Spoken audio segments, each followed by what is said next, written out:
Thank you, Deputy Chief. And I do want to start off by recognizing Justin Davis, Oakland County Prosecutor's Office. It was important that he attended this briefing with me for several different reasons, but more importantly, so that the Prosecutor's Office, who also is concerned about this case, also a shared frustration about the status of the case. I'm going to give you some details as to why this particular case is in a stalled state. But I'm going to start off by addressing a lot of the concerns primarily on social media. And I'm going to start off by really having empathy for the family, starting with the mother. And the mother's grieving. And right now she has a lot of frustration for law enforcement, the prosecutor's office, as to why her son's case has not moved forward. And she gets to grieve. You know, when we talk about legal hurdles that we have to encounter in law enforcement from a prosecution standpoint, no grieving parent wants to hear that. They want answers and they want justice for their child. My job today is to give you the facts of the case and then a plea I'm going to have for those who are out there that can help us move this case forward. So my day started out talking to some of the family of Tyler. I did reach out to the mother. Unfortunately, there was no answer because I didn't want to have a press conference and then the family find out about it through television. And so I called an auntie. She resides in Alabama. I did have opportunity to speak with her about the status of the case, answer a lot of her questions. I also called two close friends of the family. I had a very similar conversation with them. And those conversations went well. I appreciate them for calling me, number one, because I do understand there's a call for action for the Southfield Police Department to call the chief's office and demand justice for Tyler. And again, we accept that. I'm going to say it again, we accept that. The family gets to want to know answers. But again, I'm going to provide some facts and then give you more information. So a couple of things that I talked about with the family, because I wanted to address some of their concerns right off the bat. One question was when we initially made an arrest at the hotel of one of the teens, at that time a 15-year-old teen, who was in possession of 2 handguns, was a gunshot residue test performed. And so I had to advise the family that gunshot residue tests were popular in the 90s, early 2000s, but they're now inadmissible. The reason for that is because individuals who had that test performed on them, there was a number of false positives leading to false convictions. So law enforcement is no longer able to use gunshot residue testing. The other question I received is, well, Chief, why hasn't the police department made a charge in this case? And so I had to explain to them the police department, regardless of what agency, police departments do not issue charges. We gather the facts and then we present a case to the prosecutor's office for a charging decision. And they alone will make a determination, is there enough evidence to move forward with criminal prosecution? And so I'm going to start off with a reminder to those who may just be joining us or relatively new to what's going on. And this incident did occur on Sunday, February 11th at approximately 8:40 a.m. At the Westin Hotel here in Southfield, where Southfield officers were called to the hotel based on a call that a teen had been shot. When we arrived, we were able to detain 2 teens that were attempting to flee from the hotel room. One, again, holding 2 weapons. Further evidence did reveal that one of the weapons is the one that fatally shot Tyler. The other weapon, obviously not involved. The other teen, at that time, had no weapons on him. He was returned to his parents. The investigation continued, though, because we learned that there were 5 teens who were in this room. At the time, yes, they were unsupervised when this tragedy unfolded. And so a lot of evidence had to be recovered. Witnesses had to be interviewed. We started off our investigation by using the hotel room as our platform. We were able to gather video evidence in the hotel lobby that the kids earlier that morning had breakfast. There's also video of them in the hallways. But I'll remind you, there's no video inside a privacy of a hotel room, and then that's where the crime occurred, inside of the privacy of a hotel room. We continued our investigation, and we did search warrants on the cell phones that were collected. And what we were looking for is there a possibility that there would be video evidence that would have captured the shooting? So when we looked at the cell phones, there was no evidence that would support that evidence had been captured of the shooting. What we did discover is multiple photos of the teens at the hotel, some of which they were handling weapons. And the reason that's important is because we have 4 witnesses to this senseless crime. And at this time, none of them have come forward to give us an understanding of what transpired. We have physical evidence. We have circumstantial evidence. What we need is an eyewitness to bring those things together. So when we presented this case to the Oakland County Prosecutor's office, that is the first thing that they noted for us, is that the witnesses have to come forward, mainly because although we apprehended an individual handling 2 of those weapons, we need evidence that would determine who was handling the weapon at the time that it was discharged, and also why the gun was discharged. So your next question is, well, what's happening with the kids? So again, all of them, through their parents, have obtained lawyers. When you talk about prosecuting juveniles or even interviewing juveniles, there's laws associated with that. It's not that simple. Juveniles first have to be interviewed in the company of their parent, and juveniles also have the ability to have legal representation. We start with the parents first. Out of the 4 witnesses that we were able to identify, one of the parents did come to the station initially to speak with our detectives about the status of the investigation. But what I would tell you, when the question was posed to that young man about what transpired, the parent stopped the interview and said he needs a break, and that she will return with her child at a later date. When we reached back out, that parent also advised us that she too has obtained an attorney.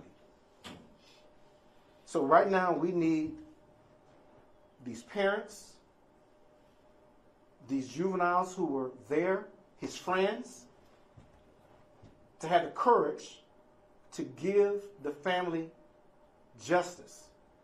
You got to ask yourself that same question that the mother asked at her press conference. If this was you, you would want someone to step up. Yeah, it takes courage to step up, but we need evidence.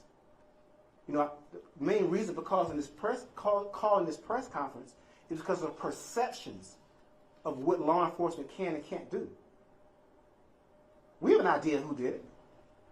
Absolutely. There was even some hearsay evidence that we had our hands on. Hearsay evidence. But as you all know, hearsay evidence is not admissible in court. And I can even share with you the contents of that. But I will tell you, it leads us to knowing who our suspect is.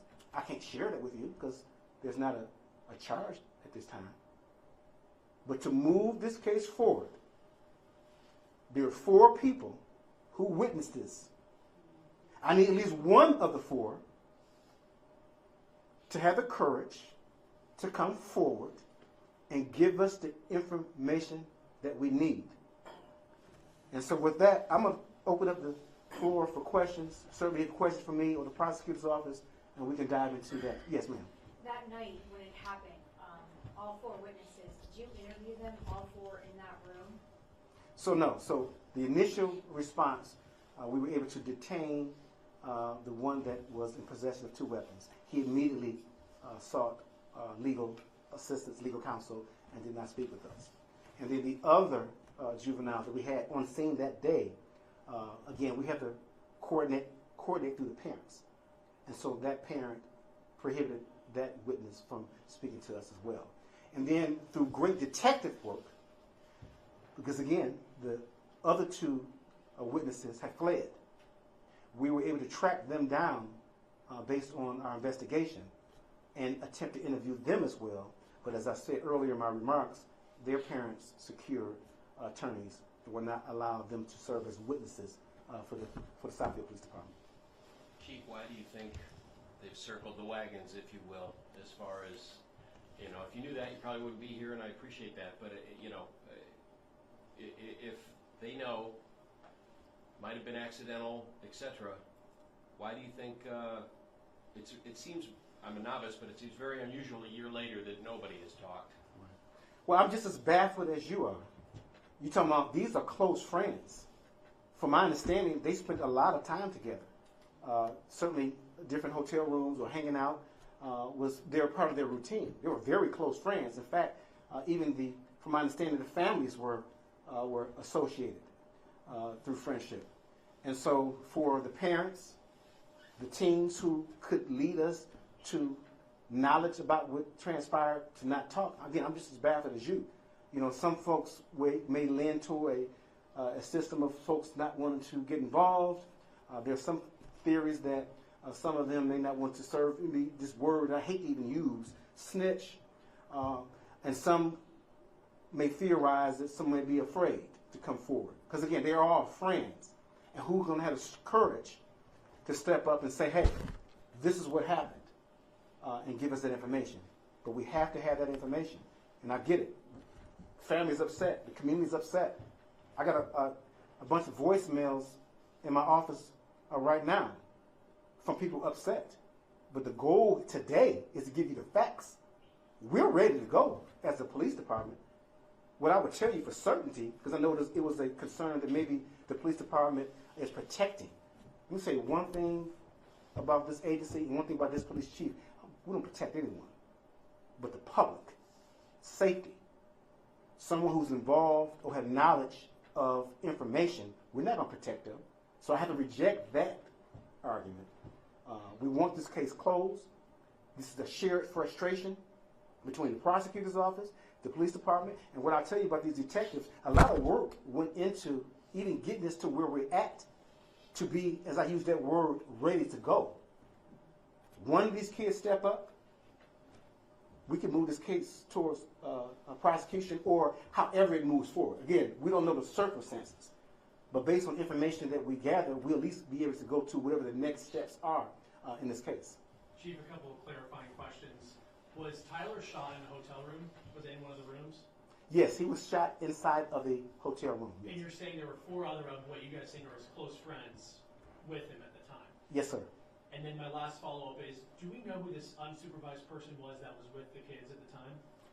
Yes, so we do know the identity of the person who rented the room. Has that person been spoken to? That person also got a lawyer, and the same scenario transpires. Because even in that case, we have to prove knowledge of contributing to delinquency of a minor. So these are legal terms that, and I know social media and folks that don't really understand all this will have an opinion that the Southfield Police Department can do all these things, but there's guidelines, there's laws, there's procedures that we have to abide by. Otherwise, the case gets thrown away if we present a case without the correct information. So we're going to continue, despite any scrutiny, we're going to continue to do things ethically. We're going to continue to plead to these kids and these parents. That's where the focus should be. Certainly, I'll stand here and I told you before, I'll absorb, because I lead this great organization, I will absorb the scrutiny. But the facts are, we're ready, but we have to have an eyewitness to this crime, and there are 4 of them to come forward and give us what we need. Yes, sir. If you don't, Chief, what's next? I understand the pleas, but it's tough. What's supposed to come after this if none of these teenagers or gentlemen come forward? Well, I always answer questions by the word of the law. What can we do? So right now, as I mentioned, these young men are juveniles and minors. When they turn 18, now they're legally an adult. So we will attempt to reach out to them as they're adults to see if they would be willing to provide information, because now they're not legally under the guidance of their parents. Certainly, if they still retain attorneys, well, then we're right back where we started from. But to answer your question, I also shared that question. It was the same question some of the friends and family I spoke with this morning asked me, and that was my answer. We're going to at least try, because maybe out of 4 eyewitnesses, maybe one of them wants to talk, but maybe the parent isn't allowing him to talk. So that'll be a hope that I will have, and I will direct our detectives to move in that direction. Speaking with Tyler's mother, there has been lack of communication, she says, with police to her. Would there be a reason for that? Yes, and as I said, this is very difficult for the mother. You know, oftentimes when detectives, or even when I spoke to her earlier in the investigation, a lot of frustration. You know, she wants answers. Anything short of answers, she would get upset, you know, understandably. And so the detective did advise the family, to include the mother, that any developments on the case, we would continue to advise her. But as you know, there's been no developments because of a lack of cooperation. But yes, we could always do better, just to continue to reach out. I know the detectives have spoken to some of the family members from time to time, but we can always do better as keeping the line of communication open. But the unfortunate part is it continues to be frustrating for a grieving mother when the case isn't moving forward, and then trying to explain legal hurdles, which, and I'll be honest with you, I'll probably be the same way. Chief, I had a brother in 2007 murdered in Detroit. Case never solved. Why? Because his friends failed him. So I can relate to friends not providing information.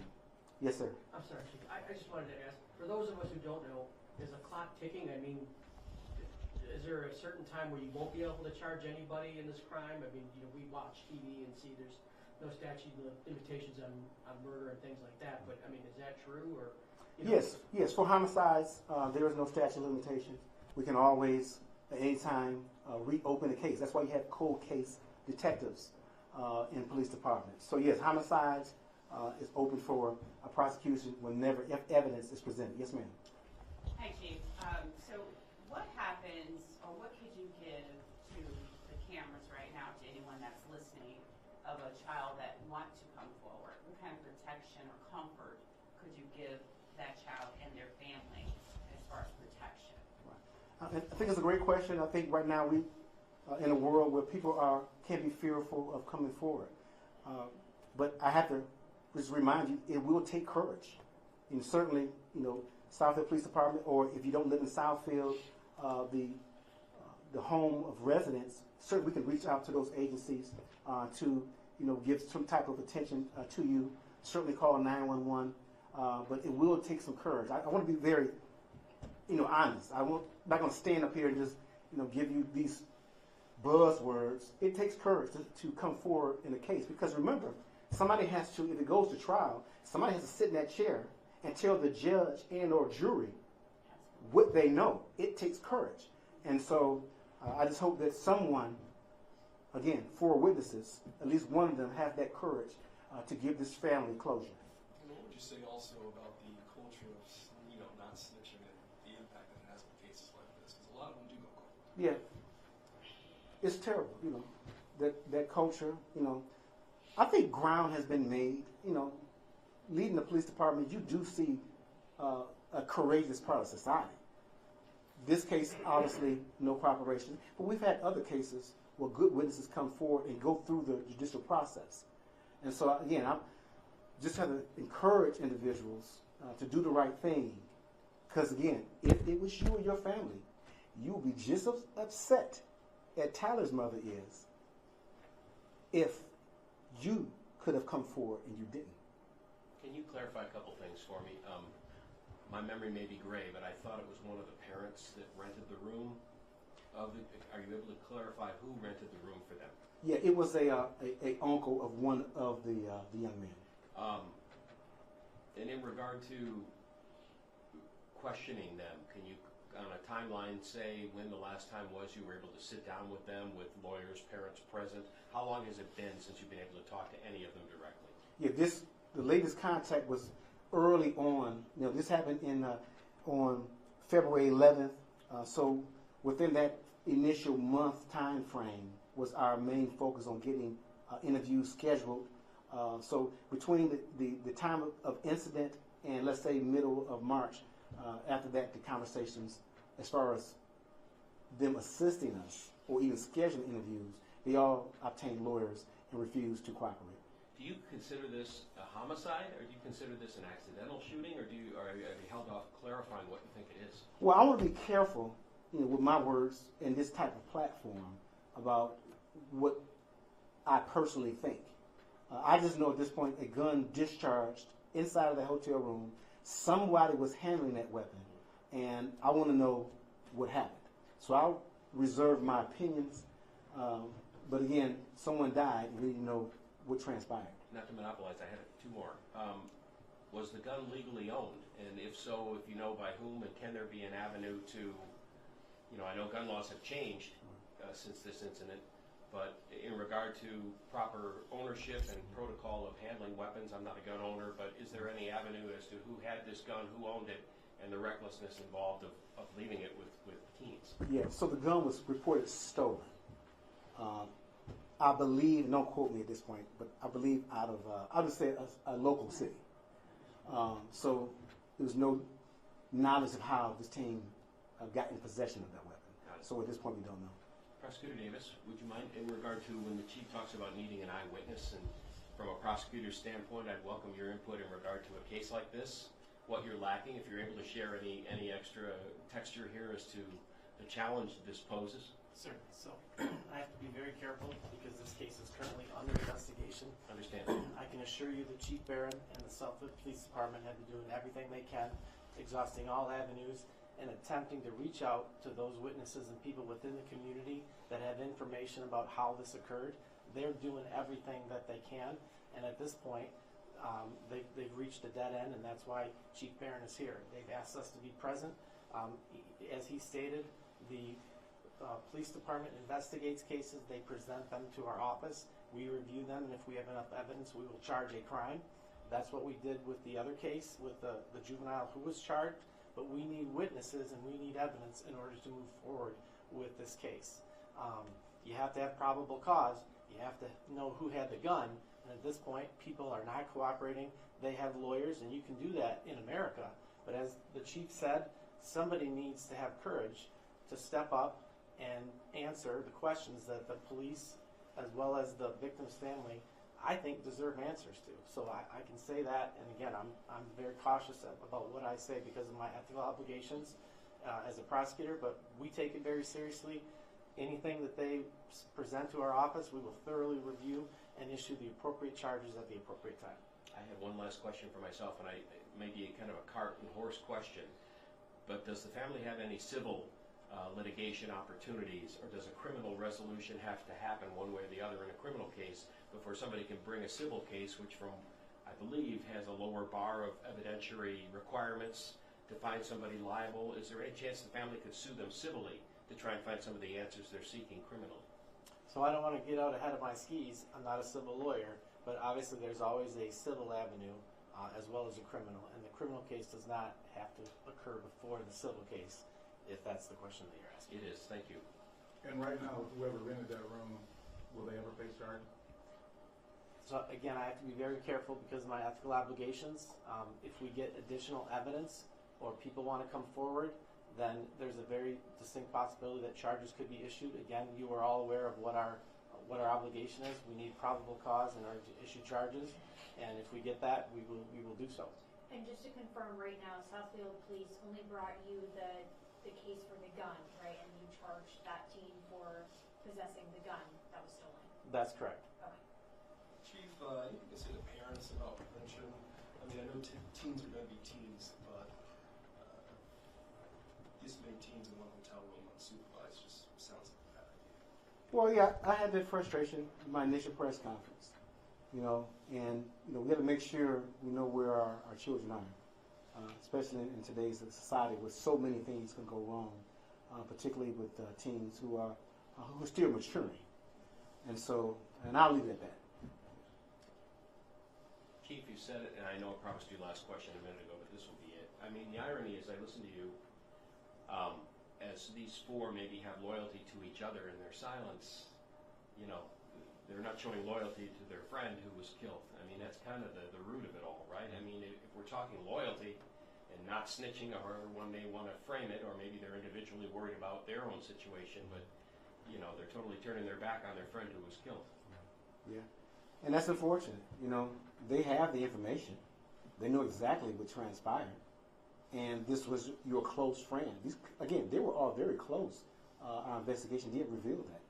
And I would think that out of 4 witnesses, you at least have one that would say, hey, this isn't right. I know what happened.